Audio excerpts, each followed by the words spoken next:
guys, and welcome to Wellness Wednesday. My name is Amy, and I am a program assistant at Bagot. Today we're going to talk about everybody's favorite word, moderation. I know everybody loves that word.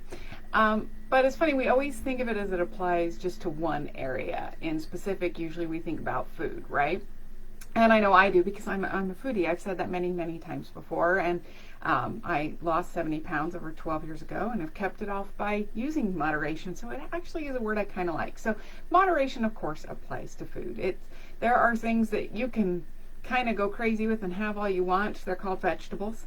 Those of you can usually have pretty much whatever you want, but everything else requires a little bit of moderation. And we all have our favorite things. Mindy talked about chocolate several weeks ago.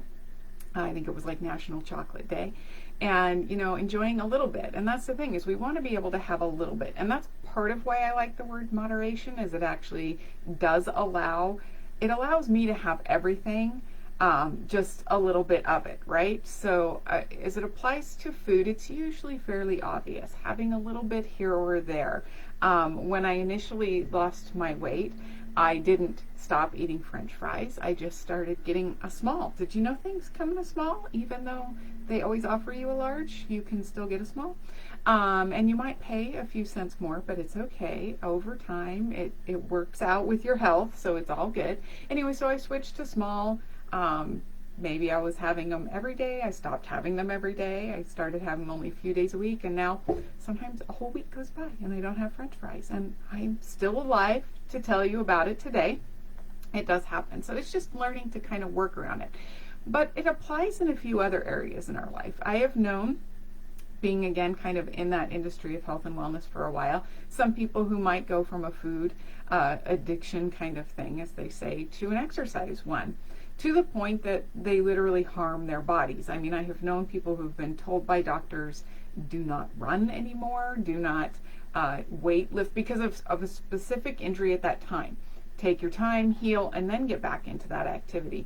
But being so mentally having to do it, that it creates an actual issue. So I know there's a lot of people who are like, don't say moderation in activity because we need to be active. But we also need to be smart.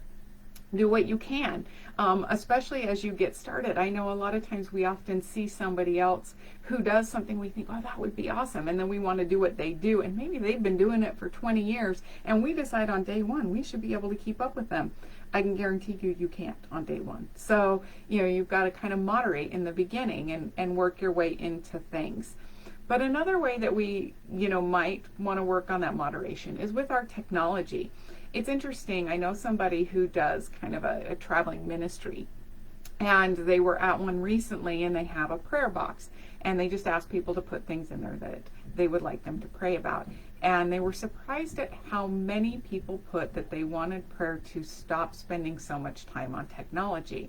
And I thought that really is another place that we need to moderate. So, there's timers you can set. Almost everything now, most of your smartphones, if you're using your smartphones, will tell you how long you've used certain apps and things like that. So you can kind of look into that. See if that's something that you need to moderate. Maybe it's watching TV. I know I've seen that Netflix thing come up a few times when I'm having one of those kind of weekends where it's like, are you still watching? Like, yes, I am. Stop asking me that.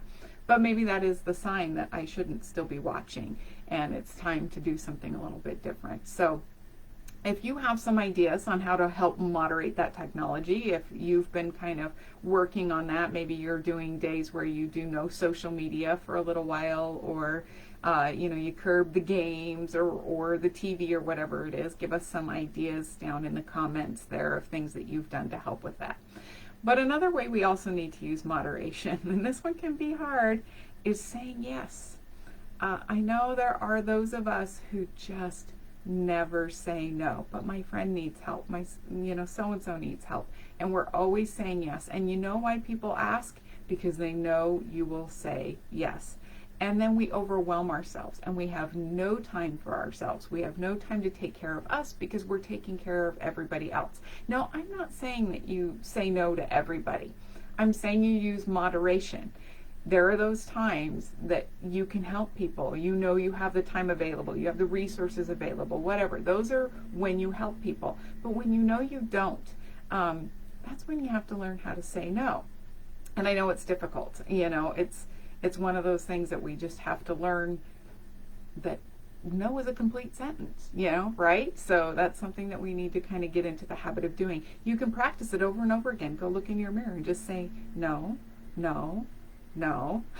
And again, that applies to so many different areas. Maybe you work at a job where they're just constantly piling projects onto you and you don't feel like you can say no, because what if you lose your job? Well, maybe it's not a definitive absolutely not no, but help me, I'm a little overwhelmed with some things, what's the most important, and figure out a way to work it in, because jobs are a little bit different than other life stuff. But if we're getting piled on there and we're getting piled on outside of there, and most likely if we're the people who say yes, we are, so then it's time to kind of figure out how to create some sort of balance. So moderation doesn't need to be a bad word. It can actually be a very good word for us in so many ways. We get to, have it all. We just don't have all of it all of the time. So it's just about figuring out where it is that you need a little bit of moderation in your life to give yourself some peace, some health, maybe, if it is something you've been struggling with, some weight loss, maybe it is towards that food.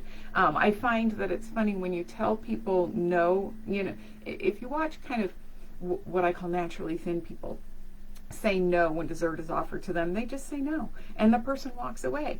But when somebody offers me the sweets that I really want, I say no with a slight tear in my eye and some drool, and now it's their life's mission to solve the problem that obviously I want this, and just feel I can't have it, so then they have to convince me that it doesn't matter at this point in time. So it's that practice, putting it into play and knowing that, what, I can have that if I want it, but then maybe I'm giving up something else down the line. And again, applying that into so many different areas in our life. So figure out where you need some moderation. Is it maybe in your food? Is it in your exercise? Is it in your technology time that you've been spending? Is it in those yeses that you've been doing? And then practice saying no, because again, I'm just going to repeat it. No is a complete sentence. No, thank you is a polite, complete sentence. So practice that this week, all right? Use some moderation. Use it to your advantage so you get to have those things that you really want, but also use it to your advantage when you're saying no to the things that you just don't really need to be doing, all right? I hope you all have a fabulous week, and we will see you again next week. Bye!